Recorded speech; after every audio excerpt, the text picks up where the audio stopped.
श्री शिवाय नमस्तुभ्य मित्रों, जय महाकाल, हर हर महादेव। तो मित्रों, कैसे हैं आप सभी। आशा करते हैं आप सभी लोग बहुत अच्छे होंगे।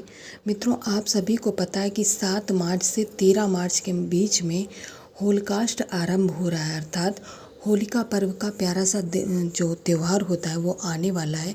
उसके पहले बहुत से ऐसे कार्य होते हैं जो होलिकाष्ट के अंदर आरंभ किए जाते हैं। तो आप सभी लोग मित्रों, इस 7 मार्च से आरंभ होने वाले इस पावन पर्व के उपलक्ष्य में जो महत्वपूर्ण उपाय होते हैं, जिनको करके हम अपने परिवार की परेशानियों को दूर करेंगे, महादेव जी से आशीर्वाद लेंगे। तो चलिए मित्रों, बात करते हैं हम अपने पहले उपाय की, जो कि हम महादेव के साथ होली खेलने का जो उपाय है उसे करेंगे। इस उपाय को करने के लिए मित्रों आपको लेना है पीला चंदन। अब आपको होली किसके साथ खेलनी है? महादेव के साथ। जी हाँ मित्रों, बहुत सही सुना आपने। इसके लिए आपको लेना है पीला चंदन। बहुत ज़्यादा नहीं, 1 चुटकी या फिर 1 चम्मच ले लीजिएगा पीला चंदन। और इसके साथ ही आप लेंगे तांबे के कलश में अपने घर का शुद्ध जल। जल के साथ में महादेव जी के लिए होली का आप जो बना रहे हैं, तो इसमें गंगा जल डालना अनिवार्य हो जाता है मित्रों। तो इस कलश के अंदर गंगा जल डाल लीजिएगा और जो 1 चुटकी आपने पीला चंदन लिया उसे इसी कलश के अंदर क्या करेंगे, डाल लेंगे। इसके बाद में इस कलश को लेके जो आपने अपने घर में छोटू सा शिवलिंग स्थापित कर रखा है, आपको यह उपाय वहीं कर लेना है। यह नहीं कि मेरे घर का छोटा है और जो मंदिर का बड़ा है मैं वहाँ करने जाऊँ, ऐसी कोई भी दिक्कत नहीं है कि छोटे शिवलिंग पे आप यह नहीं कर सकते। तो आपके घर में जो महादेव जी का शिवलिंग विराजमान है, आपको वहाँ जाना है। महादेव जी के शिवलिंग के ऊपर से इस जल को समर्पित करेंगे। जब जल समर्पित करेंगे तब आपको कुंदकेश्वर महादेव का नाम लेना है और इस चंदन वाली जल से महादेव जी के साथ होली खेलेंगे, यानी उन्हें आपको होली का यह जल समर्पित कर देना है। जब यह जल महादेव जी के शिवलिंग से बहता बहता नीचे की तरफ आएगा, तब आप थोड़ा सा जल ले लीजिएगा और इस जल का ले करके अपने घर में छिड़काव करिएगा। इससे आपके घर में जो बुरी नज़र लगी होगी, जो परेशानियां होंगी, जो भी कष्ट आने वाले होंगे, वह सभी आपके घर से उल्टे पांव भाग जाएंगे और आपके घर के ऊपर महादेव जी के आशीर्वाद का एक सुरक्षा कवच बन जाएगा। तो मैं आशा करती हूँ कि आप लोगों को यह पहला उपाय समझ आ गया होगा मित्रों। तो आप सभी लोग ज़रूर करिएगा इस चंदन के जल का उपाय, जो कि बहुत ही महत्वपूर्ण है। अब वीडियो में आगे हम बात करेंगे आज के अपने दूसरे उपाय की, जो कि है आपके कष्टों को दूर करने वाला उपाय। इस उपाय को करने के लिए फिर से मित्रों आपको पीले चंदन की ही आवश्यकता पड़ेगी, लेकिन इस बार आप चाहे तो गीला भी ले सकते हैं और चाहे तो सूखा भी ले सकते हैं। अगर सूखा है तो उसको आप जल के कुछ बूंदे डाल करके गीला कर लीजिएगा, यानी उसका गाढ़ा सा पेस्ट बना लीजिए, ठीक है।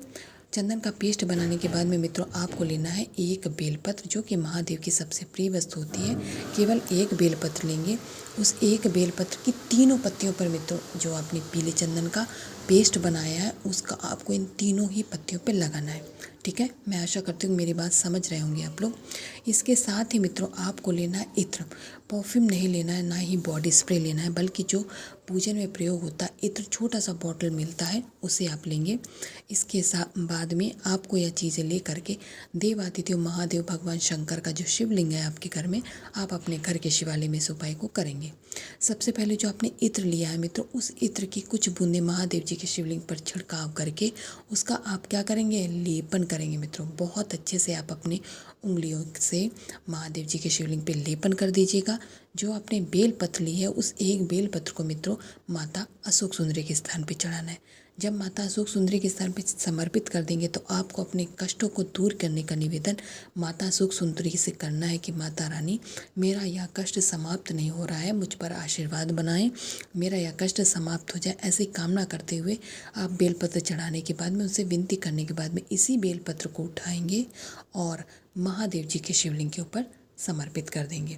दूसरे बेलपत्र का प्रयोग नहीं करना है। वही बेलपत्र जो 1 आपने चंदन लगाया था, वही बेलपत्र ही उठा के महादेव जी के शिवलिंग पे समर्पित कर देंगे।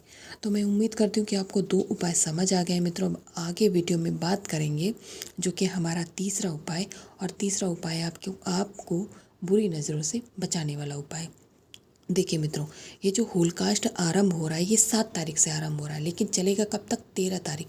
जब तक होलिका दहन नहीं हो जाता तब तक यह चलता है। तब आप यह उपाय किसी भी दिन कर सकते हैं, ऐसी बाध्यता नहीं कि आपको 7 ही को करना है। ठीक है मित्रों, तो इस उपाय को करने के लिए वैसे तो आपको 1 चम्मच घी लेना है और 1 बेलपत्र लेना है, जो कि महादेव जी की सबसे प्रिय वस्तु है।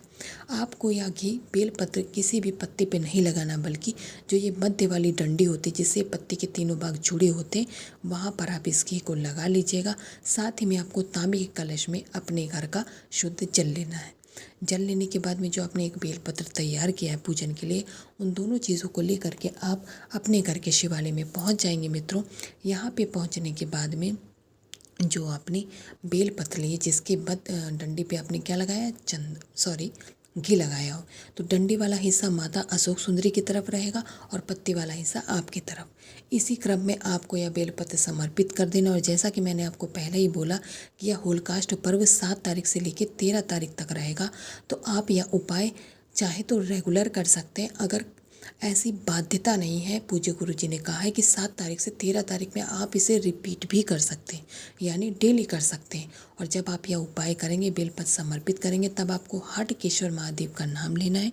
उनसे निवेदन करना है कि आपके घर की जो भी बुरी बलाएं हैं, जो भी बुरी नज़र लगी है, उन सभी का काट हो जाए, वो बुरी नज़र हट जाए। ऐसी कामना करते हुए 1 लोटा जो आप जल लेके गए, उसे आप उसी बेलपत्र के ऊपर श्री शिवाय नमस्तुभ्यम मंत्र का जाप करते हुए मित्र समर्पित करके चले आइएगा। जो भी मित्र, जो भी परिवार इस उपाय को करेगा, उसका परिवार होलिकाष्ट के पर्व पे सुरक्षित हो जाएगा और उसके घर की बुरी बलाएं दूर हो जाएंगी। श्री शिवाय नमस्तुभ्यम।